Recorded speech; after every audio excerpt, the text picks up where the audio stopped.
Hello everyone, welcome back to 12 minutes to start and I am your educator. अब आज बात करने वाले हैं हम कुछ और मैगजीन्स के बारे में। एमएचसीटी का हमारा एग्जाम आने वाला है, इसके लिए मैगजीन बहुत ज़्यादा हमारे लिए इम्पोर्टेंट हो गई है। आपको मैगजीन मिल सकती है किसी भी बेस्ड।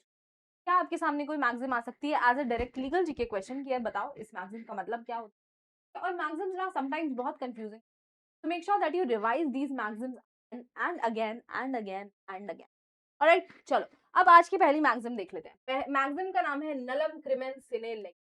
इसको जो भी प्रोनाउंस, मुझे उससे मतलब नहीं है, कॉलेज में जाके सही प्रोनाउंस करना। अभी के लिए इसका मीनिंग याद कर लो। The meaning is no crime. Simple सी बात है कि अगर आज की डेट में मैं मान लो कि आज की डेट इंडिया में रॉन्ग साइड गाड़ी चलाना ऑफेंस है, अब है पर मान लो कि नहीं है। मान लो कि इंडिया में मतलब लोग लॉ होने के बाद भी यही करते हैं, बट चलो एक बार के लिए मान लेते हैं कि इंडिया में ऐसा लॉ नहीं, आपकी जहां मर्जी आप वहां। अब ऐसे ही रॉन्ग साइड पे गाड़ी चलाते चलाते चलाते चलाते चलाते मैं निकल गई बहुत दूर और मैंने कॉज कर दिया एक्सीडेंट। उस एक्सीडेंट में बेचारे उस बंदे की हाथ पे लगी, पैर पे लगी, गाड़ी का डैमेज हो गया बहुत सारा। बेसिकली क्रिमिनल केस बन गया किसी तरह से, ठीक है। लेकिन उस डेट में वो ऑफेंस था ही नहीं। अगले दिन गवर्नमेंट ने एक लॉ निकाला कि भाई जो भी ऐसी चीज करेगा, जो भी रॉन्ग साइड चलाएगा, जो भी किसी को डैमेज कॉज करेगा, जो भी किसी का एक्सीडेंट कॉज करेगा, वो एक क्रिमिनल ऑफेंस होने वाला है। तो अब अगले दिन के हिसाब से तो मैंने क्रिमिनल ऑफेंस किया है, लेकिन क्या आज की डेट में वो चीज ऑफेंस है? नहीं है।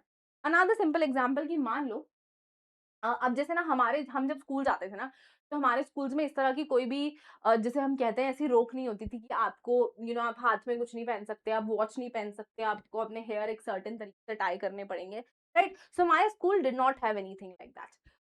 बट अब आज के जो बच्चे हैं, आज की डेट में जब आप देखोगे तो आज की डेट में स्कूल्स में बहुत सारी restriction, you can't bracelet, can't where certain threads on your hand, you can't where certain type of clothes, all of that.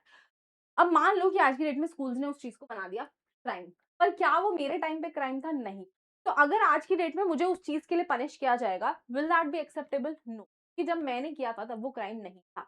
यहाँ पे दो वर्ड्स आते हैं, एक होता है प्रोस्पेक्टिव, एक होता है रेट्रोस्पेक्टिव। आई एम श्योर कि तुम लोगों को याद होगा कि हम जब कॉन्स्टिट्यूशन पढ़ रहे होते हैं, हमने पढ़ा है प्रोस्पेक्टिव लॉज और रेट्रोस्पेक्टिव बारे में। प्रोस्पेक्टिव लॉज मतलब कि हर लॉ गोइंग फॉरवर्ड अप्लाई होने के लिए बनता है। अगर कोई भी लॉ निकल रहा है तो ये प्रिज्यूम्ड है, ये क्लियर है कि वो आने वाले टाइम से ही फॉलो होगा, ठीक है। वो पहले जो हो चुका है उस चीज पर अप्लाई नहीं होगा। That is exactly what no crime without a law means. अब यहाँ पर if a person starts a business that is currently unregulated, ठीक है। मान लो कि आज की डेट में ऐसा कोई बिजनेस जहाँ पे बेटिंग करना अनरेगुलेटेड है, कोई उस पे लॉ नहीं है, किसी तरह का पनिशमेंट नहीं है, तो आज की डेट में तो वो बंदा सही कर रहा है ना। कल जाके अगर उस पे लॉ बन गया तो कल से वो अप्लाई होगा उन लोगों पे जो कल से स्टार्ट करेंगे। मैं तो पहले से कर रही हूँ, ये पर्सन तो पहले से कर रहा है, तो इसको तो पनिशमेंट नहीं मिलेगा। क्यों? क्योंकि उस डेट पे अनरेगुलेटेड था, and that is why the state not prosecute this person. Simple सी ये बात है। Another maxim that is there is just a second, yeah, another is no punishment without a law, okay।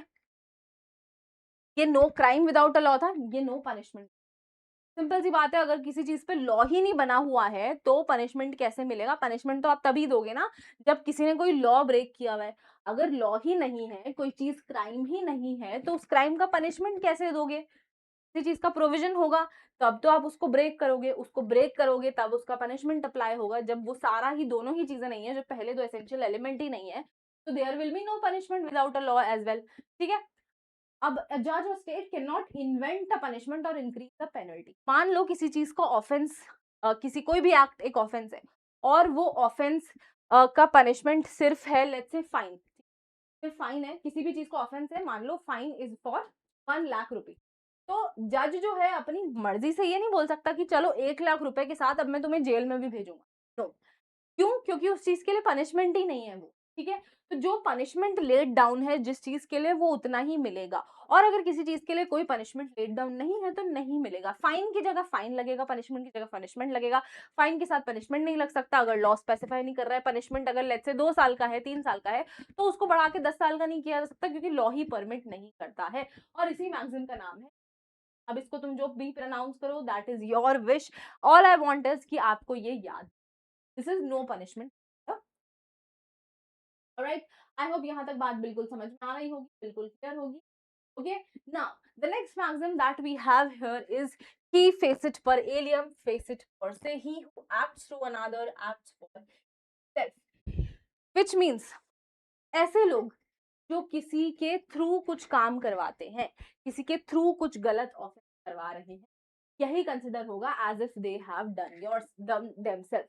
हमने एक बहुत common चीज पढ़ी है, हम अपनी प्रिपरेशन में भी बहुत बार उसको पढ़ते हैं, जब हम मास्टर सर्वेंट रिलेशनशिप की बात कर रहे हैं, जब हम एम्प्लॉय एम्प्लॉयर सर्वेंट रिलेशनशिप की बात कर रहे हैं, जब हम वाइकेरियस लाइबिलिटी की बात कर रहे हैं, तो वाइकेरियस लाइबिलिटी में क्या होता है कि ऑल दो इवन इफ मास्टर ने कुछ डायरेक्ट नहीं किया है, मास्टर ने नहीं बोला है उस अपने एम्प्लॉय को कुछ काम गलत करने के लिए, पर जो काम वो एम्प्लॉय कर रहा है उस कोर्स में अगर वो कोई ऑफेंस कमिट करता है तो उस एम्प्लॉय की एक्ट की वजह से एम्प्लॉयर लायबल होगा। ठीक है, सेम बात ही who acts to another acts for self. ठीक है, अब यहाँ पे एक सिंपल एग्जांपल है कि भाई एक कंपनी है जिसने इंस्ट्रक्ट किया अपने legally dump waste into a river, बाद में कंपनी कहती है कि भाई हमने डायरेक्टली तो नहीं किया, हमने करवाया है किसी से, तो अगर हमने डायरेक्टली नहीं किया तो आप हमको कैसे पनिश कर सकते हो। पर इसका मतलब ये तो नहीं है ना कि आपने किया नहीं, आपने बस किसी और को बोलकर करवाया, आपने खुद से नहीं। Another simple real life example बताती हूँ, हम सबके छोटे भाई बहन हैं, ठीक।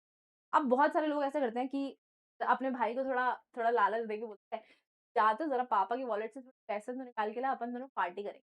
जैसे ही वो पैसे निकाल के लाया, पापा को पता चला, पापा ने कहा कि भैया आज तो होगी तुम दोनों की बढ़िया एकदम ट्रीटमेंट होगा तुम्हारा। ठीक है, अब आपने बोला कि भाई मैंने तो किया ही नहीं, मैं क्या करूँ, इसने निकाल के लाया था, ये निकाल के लाया। ठीक है, पर उस केस में आपने क्या किया, it was originally something that you want, right, आपने बस उसके करवाया है। क्या आपको अब पनिशमेंट नहीं मिलेगा? बिल्कुल मिलेगा। And this is exactly what he who acts through another acts for himself, he faces for alien for it.